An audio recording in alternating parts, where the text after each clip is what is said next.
Je n'ai pas su où j'entrais, mais là, quand je me suis vu, sans savoir où j'étais, saisissant l'inconnu, je ne dirai pas ce que j'ai perçu. Pour comprendre toute la portée de ce magnifique texte de Saint Jean au chapitre 3, il nous faut entrer et cheminer dans ce discours de Jésus, mais avec Nicodème, et comme Nicodème, donc en reprenant un petit peu plus haut dans le texte, donc Nicodème, curieux et bienveillant membre du Sanhédrin, qui est venu de nuit, un peu en cachette, écouter le rabbi qui l'intrigue. Et ce n'est ni par une question, ni par des récriminations qu'il commence son entrevue, mais par une constatation que tant de signes que Jésus fait ne peuvent être que venant de Dieu. Rabbi, nous savons que tu es maître, tu es un maître qui vient de la part de Dieu, car personne ne peut opérer les signes que tu fais si Dieu n'est pas avec lui.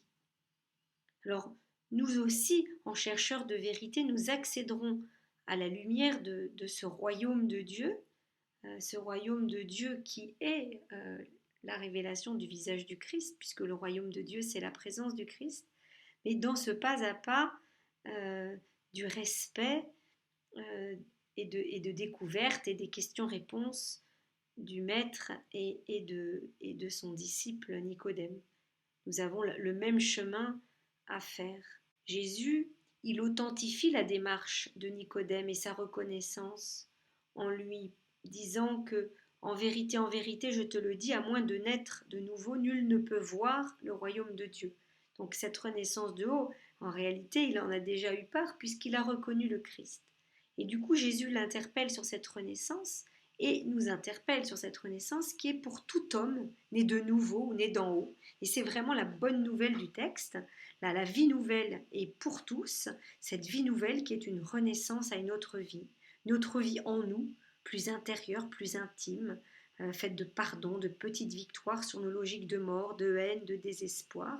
Et cette vie prend naissance dans le don extraordinaire du Christ sur la croix et de la plus grande œuvre divine en lui, la résurrection des morts. Donc de ce Jésus élevé sur la croix et crucifié, Dieu annule et transforme toute la haine et le rejet de la condamnation en une glorification inédite qui nous guérit, qui, du coup, dans la contemplation de ce Fils, est comme une antidote de la souffrance et de la mort, d'où la comparaison avec le serpent d'airain que Moïse élève pour guérir les Hébreux des morsures des serpents.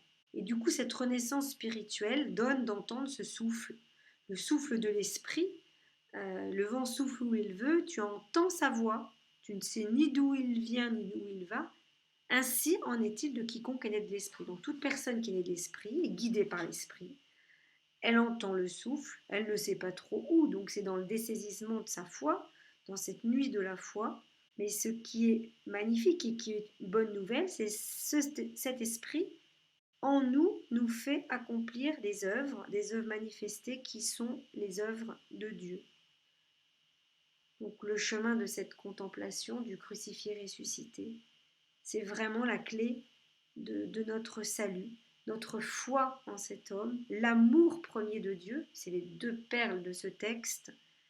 Dieu, en effet, a tant aimé le monde qu'il a donné son Fils, son unique, pour que tout homme qui croit en lui ne périsse pas, mais qu'il ait la vie éternelle.